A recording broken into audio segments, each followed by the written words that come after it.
Yo, this is former Nick Henry Walker. You're live and direct with Drunk Sports Talk. Holla.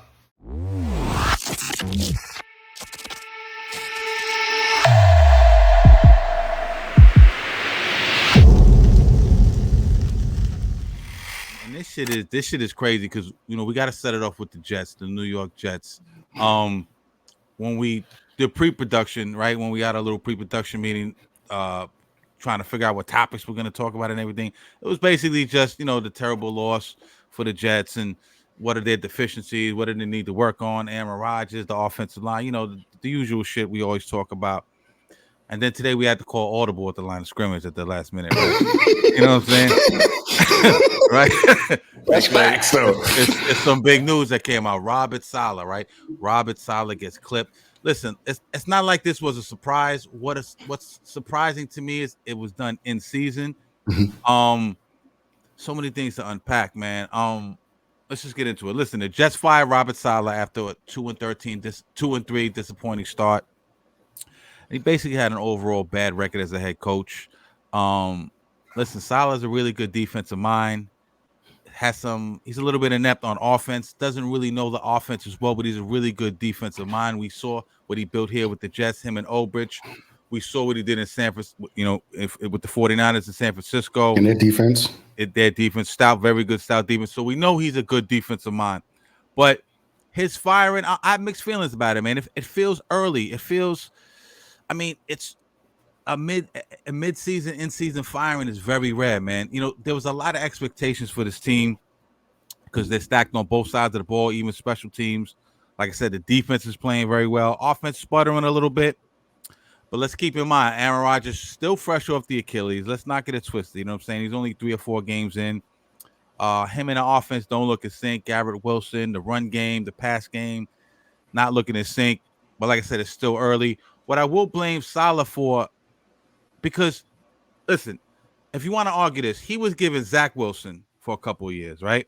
He was given a bad offensive line and a less than desirable OC in Nathaniel Hackett. And a diva quarterback who basically they handed the keys to the team and said, this is your team. And basically you're in control. You know what I'm saying? So Aaron Rodgers basically runs that team. So Saleh had his hands cuffed a little bit, but an in-season firing guys is weird because you don't see that because most of the time you're looking for a big name, right? Big name coaches are not coming in the middle of the season and taking over a team, man. And they won't be able to store all their packages and their offensive, right? They don't have a full training camp, can't get their OCs, DCs, and offensive line coaches and receiver coaches. They bring their whole staff in this. So it's very rare you see a big name coach come in. And with the Jets 2-3, yes, the offense is sputtering. Yes, they don't look good. Yes, there's penalties. Yes, the OC is not calling plays, lack of creativity. Aaron Rodgers looks like age and attrition is kicking in a little bit, although I do think he'll figure it out. With all that being said, you don't see that, but there's a lot of things to unpack, a lot of layers to unpack here. I want to play a clip before I toss it over to you guys because there's so much we got to talk about. But I want to play a clip from Evan Roberts and Tiki Barber today on WFAN. They really break it down, and then we'll get you guys' thoughts on it. Ready? Here we go. But with that being said, it still feels like a rash, emotional move and not one based on anything football related. And should Robert Saleh be fired if their season turns, goes the way? Sure, of course. Ultimately, it's a performance-based business. You have to figure out how to win football games, and Robert Saleh hasn't won enough of them. But at this point in this season, it feels so disruptive to fire your coach this early and really don't have a reason for it. Well, there are 3 possibilities on why right now, before the Jets play a game for first place in the AFC East, that Woody Johnson made this decision. 3 of them. Number 1, they're 2-3 and he's frustrated and he sucks and the team's undisciplined Right, and they're a mess. Not meeting the expectation. Okay, that's option number 1. Option number 2, Woody Johnson used to work in the United Kingdom. He used to be the ambassador in the United Kingdom. And Woody Johnson was sitting there with his British friends and was embarrassed by the product on the field. That's option number 2. Option number 3 may be breaking news to a lot of people listening. And I understand if it is. But to some, you may have heard this already. On Sunday, Robert Saleh wore a Jet sweatshirt. On said sweatshirt was a Lebanese flag. Robert Saleh is Lebanese, or at least his parents are Lebanese. Yes. And this is something the NFL has done over the last few years, where they allow coaches and players to wear the country of a flag of where they're from, or where their parents are from, or where their heritage is. So Robert Saleh wore a Lebanese flag. Based on what's going on in the world, based on the anniversary of that horrible day a year ago, October 7th, there were some, maybe many, who were offended by that flag being worn. And they took it, right or wrong, as a political message. It is possible, and Woody's got to answer that question. Right. Somebody's got to ask him. So, listen, I don't like to get into politics a lot of the times. This is a sports-based show, and politics alienates people every time we talk about politics. But we do have a responsibility to talk about this. Q, I want to go to you, but keep in mind the run game terrible, offensive line terrible, and pass block and run block. Aaron Rodgers not on point with his receivers. The defense played very well. Defense kept them in that game, but the Jets are, with that payroll and with that talent on both sides of the ball, something had to be done. Q, I'm going to go to you first. What's your thoughts on Robert Saleh getting fired? And what's your thoughts on with the clip we just heard? I think it's a lot to intake, right? And I just want to – I would just hope that the NFL didn't look at the fact of what type of flag he was wearing. That would just be disgraceful, in my opinion. Two, I saw this happening. I just didn't see it happening this early. This was premature, but in my opinion, I feel like they're just making irrational decisions, just kind of like sometimes teams that are doing and performing way less to the expectation of what you need them to do. When you have bad ownership and people who don't really understand what they're doing in the front office, well, they could be knowing what they're doing, but they're just not executing it well. Like, look at the Hassan Reddick, they dropped the ball on that. Yeah. They've done good things, but they've done bad. Now firing him right here, granted, he probably lost the locker room. They all probably like, what the hell's going on? The rush defense is ranked 14 in the league, and they probably have one of the best front seven, and they have, they're ranked second in passing, which they should be with Gardner and Reed and them guys out there.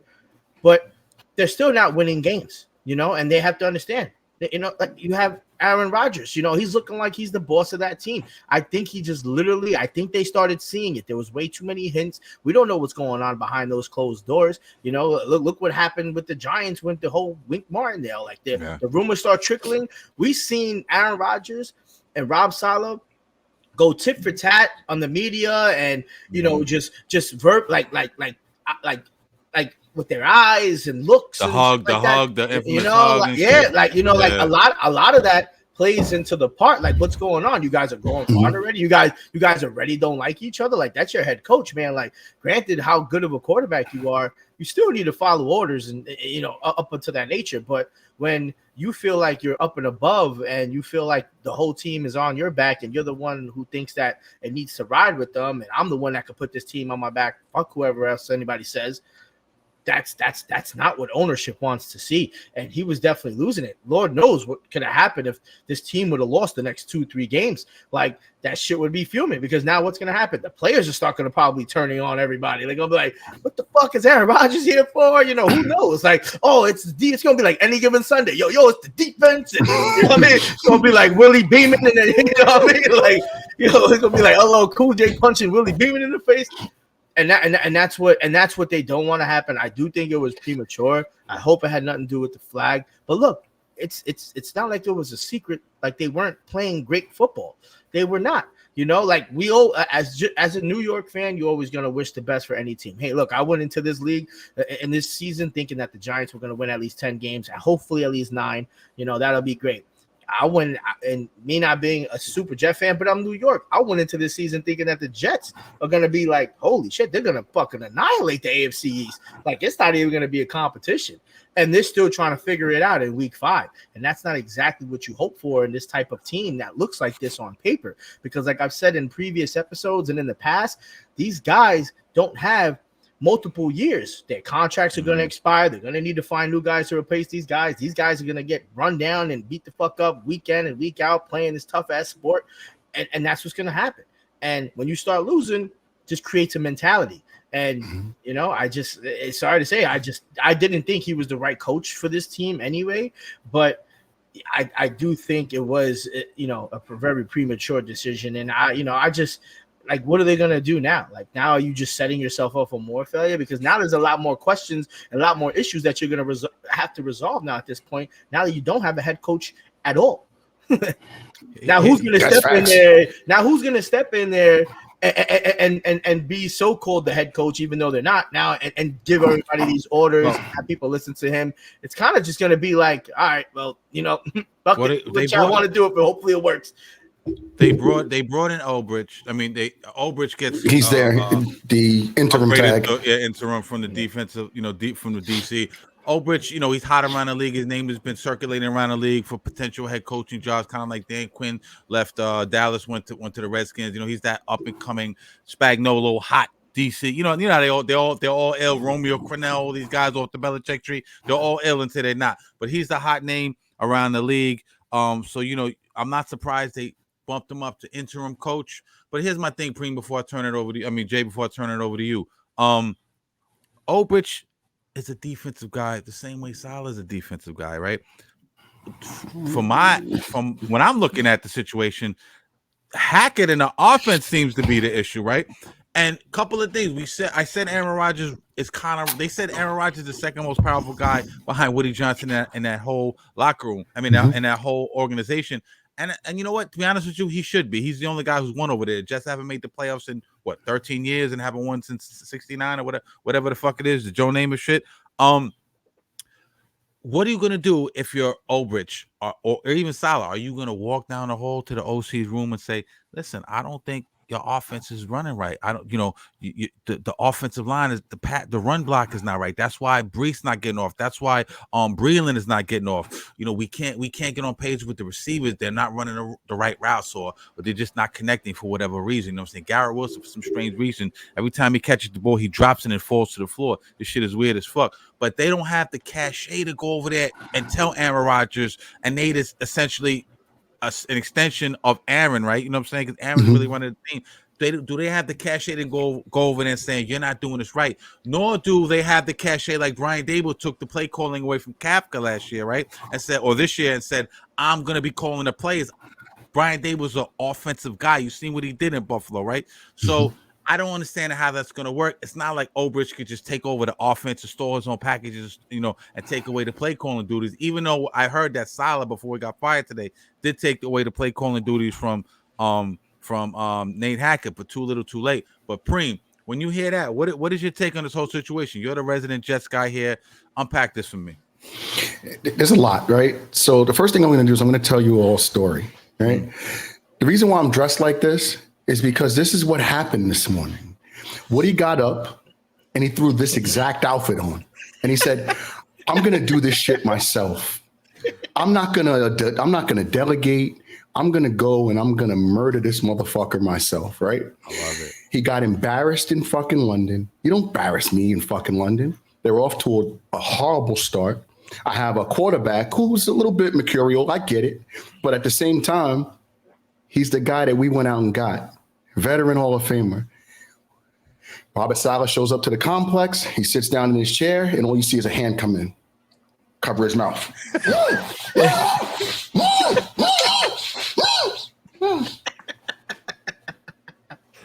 And he put Saleh the fuck out.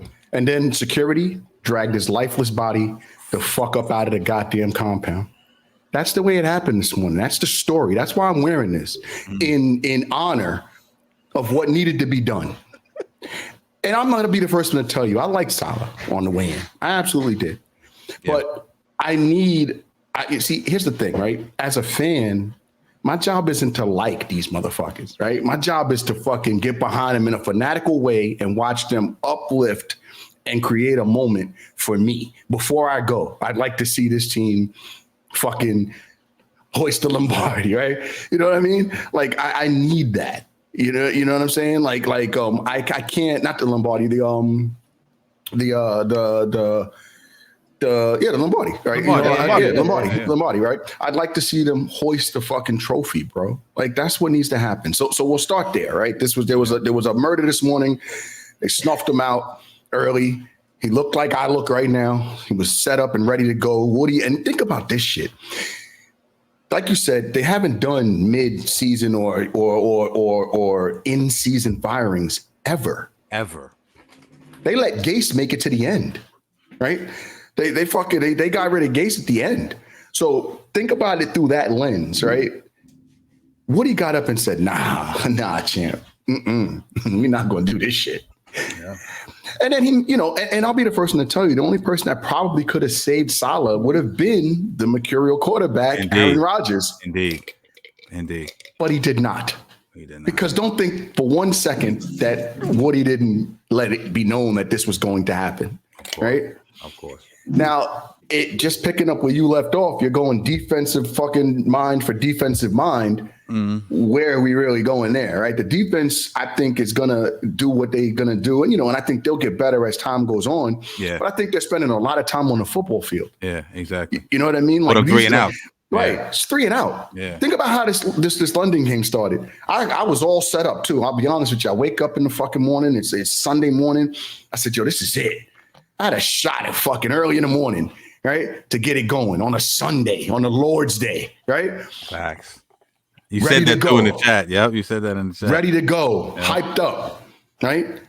Got 4 or 5 women running around this place in their underwear, making me fucking breakfast. It was a beautiful fucking day, right? No, I'm joking. I'm just joking. I love it. I live vicariously through you, my brother. Yeah, people at home, that was a lie. I'm talking shit. I'm just that was happening before I woke up.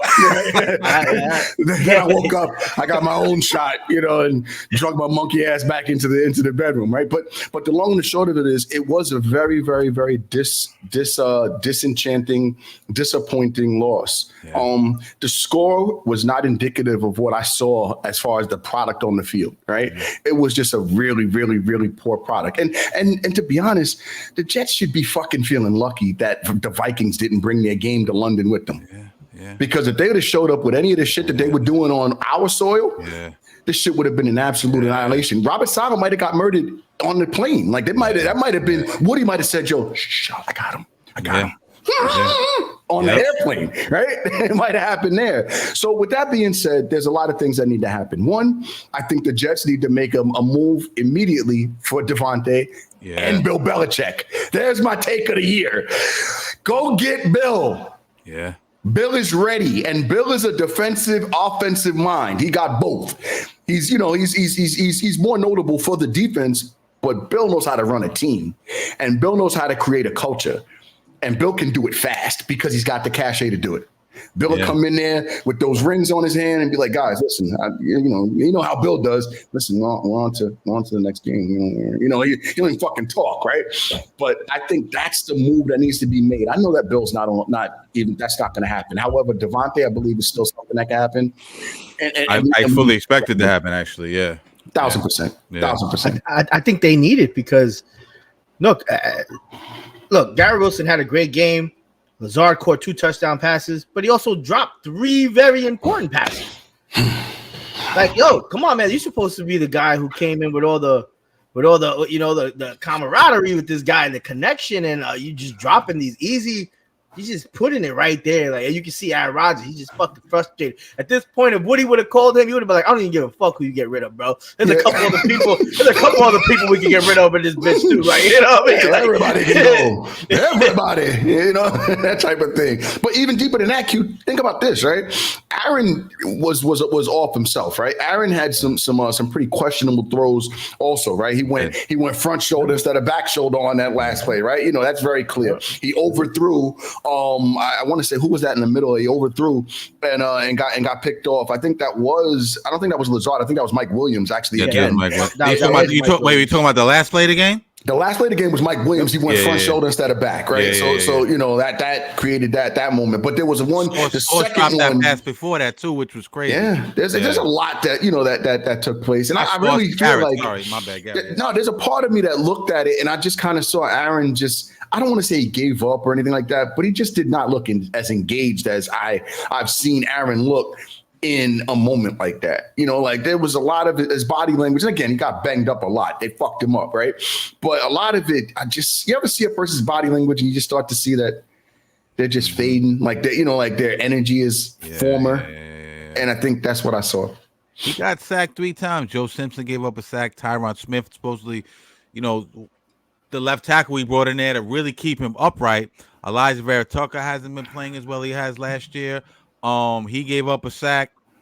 Olu Fashanu got beat up again. Olu Fashanu, he's a rookie. He has a little bit of excuse, but he gave up 4 pressures on 3 hurries.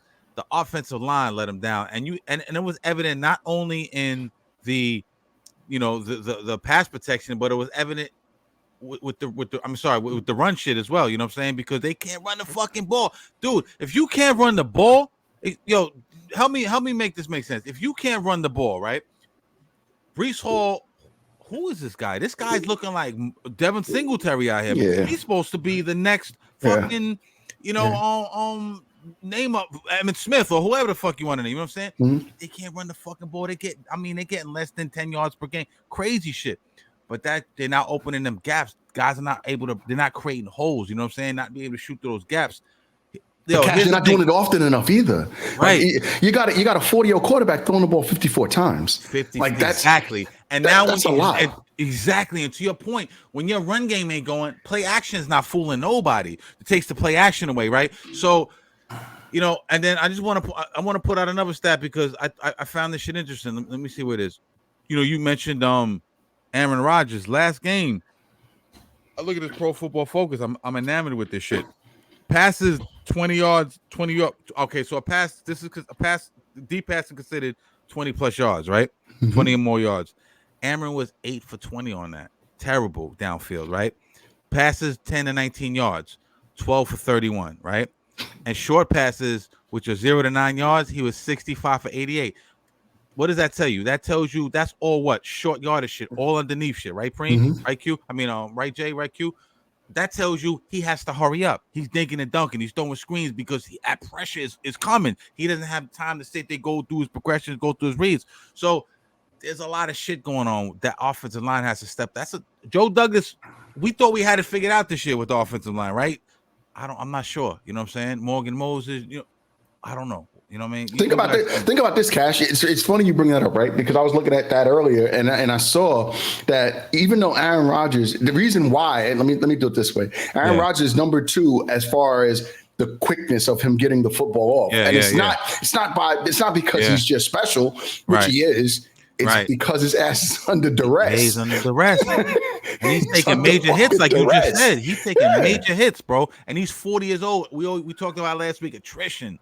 Dude, me and you are in our 40s, right? You know what I'm saying? One bad hit, we out there in the turkey ball on Thanksgiving. You catch a bad hit, you fucked up for the next 2 weeks. You know what I'm saying? I might fuck around, you know what I'm saying? Baby, go get my gun. Like, yo, what the fuck you hit me like this for? You know what I'm saying, man? But it's yo, man, they got to do better, man. And another thing, man, before we punt or whatever, is yo, Kevin O'Connell, man, running circles around Ulbrich last week, man. They got him in every facet of the fucking game, man. Kevin O'Connell, man, listen, he's really good at moving players around. I like him. He's fucking amazing. He's really good at moving players around, getting the matchups he wants, putting guys in motion, disguising plays. He had Ulbrich thinking the whole game. Sauce, you got to be better, bro. Justin Jefferson, we know he's the dude, but he was doing what he wanted to do. You feel what I'm saying? Think about how many offensive pass interferences there were. And I didn't mean to cut you off, but think about how many OPIs there were. You're right. Yeah. It was one time at one point, literally, I think it was 3 straight. I said, yo, how is this even possible? Yeah. 3 straight OPIs. Yeah. That's fucking nuts. Yeah. Who are we playing against? The Bayside Raiders? What the fuck are we doing here? Yeah, and this is the second, and this is they're rated the second best offensive game. Now, was it the time? I don't know. You could just see everything, the disconnect, like Garrett Wilson making the double move. Did he do it too late? Because that's a quick touchdown. You know, like that's Aaron Rodgers type of play. Like it was out there. Like Garrett Wilson already broke that dude's ankles. I think it was Stephon Gilmore. Yeah. And he was out. And the ball was a little bit overthrown. But I think, was there some type of disconnect? Did Aaron Rodgers not know that he was even going to do a double take? That's why he threw it that far. Like, you know, these are things that they got to work out internally, because from what we're seeing, regardless if it's underthrown, they're just not in sync. Like they're just going out there and think like they're just winging it. yo, XYZ 1, 2, 3 hype. And Q, I said this last week, right? Like this is really their first season, even though it's their second. Yeah. So I mean, it's unfortunate, but the problem with that is me as a fanatic, as a fan, right? The fan means fanatic. Me as a fanatic, I don't give a fuck about none of that shit, dog.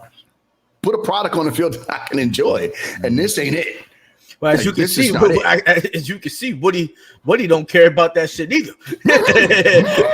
Woody don't care about it either, and you know it just goes to show, like regardless if it's your first full season together, you got to do better than this, man. Like, this is why you guys are practicing. This is why you guys are knowing the plays that you're running. You're supposed to know the count of when you're supposed to dip off and change your route and how fast I'm supposed to throw it. Like what they say, they gave a wild statistic during the game. It was like, I think 75% of the passes that Aaron Rodgers threw were less than 2.5 seconds. That is wild. Yeah. and that goes to what Jay was saying. Yeah. And he was mad accurate too. And they said like, yo, he has the highest percentage too this season of him completing those passes. But damn, it's hard to complete those passes because now those are going to be short yardage passes, like you guys were saying. And now you got to hope those yards after the catch are going to be something substantial, because if I'm 3rd and 13 and you only catch it within 4 yards and you got another 9 to go, 8 to go, and if they're ready for you, you ain't getting that first down. Now you're 4th. Well, everybody's in. They're all in. Like there's no, that box is stacked, as you saw. You're looking at the whole fucking team. They even had one of the girls that fucking give the oxygen in the fucking in the front. She cackled a motherfucker at one point. I said, how the fuck did she get on the field? She's out there in street clothes, tackle a motherfucker. They brought the whole team out to the front, in the box to shut down the run play and to make it rough on Aaron. But yeah, you're right. And just before we get out of here, just to go back to the O-line, because we know the offensive line is so important, especially for an old quarterback. Think back to the Denver game. What was it, like 4th and goal? William Adams can't punch the ball in. You know what I'm saying? Like come on, you got to be better than that. They got to be better. But real quick, Aaron Rodgers 60.5 completion percentage versus the blitz. That's 20th in the NFL. Coming into this game, the fucking Vikings were in takeaways 10th. They had 10 takeaways this year. They were ranked 2nd. Blitz rate 41.3. They were 2nd in the NFL. Pressure rate, they were 8th, and sacks, they were 1st. You listen. Brian Flores he's sending them. Hackett was no match for Brian Flores, right? He was schooling him. You know what I'm saying? Hackett, we got to get rid of it. Hackett should have been. Why didn't Hackett see the door with Saleh? They both, come on, it's just crazy, bro. It should have went hand in hand. We know the answer to that, right? Yeah, we know why. We all know. Come on, again, it's the mercurial quarterback, right?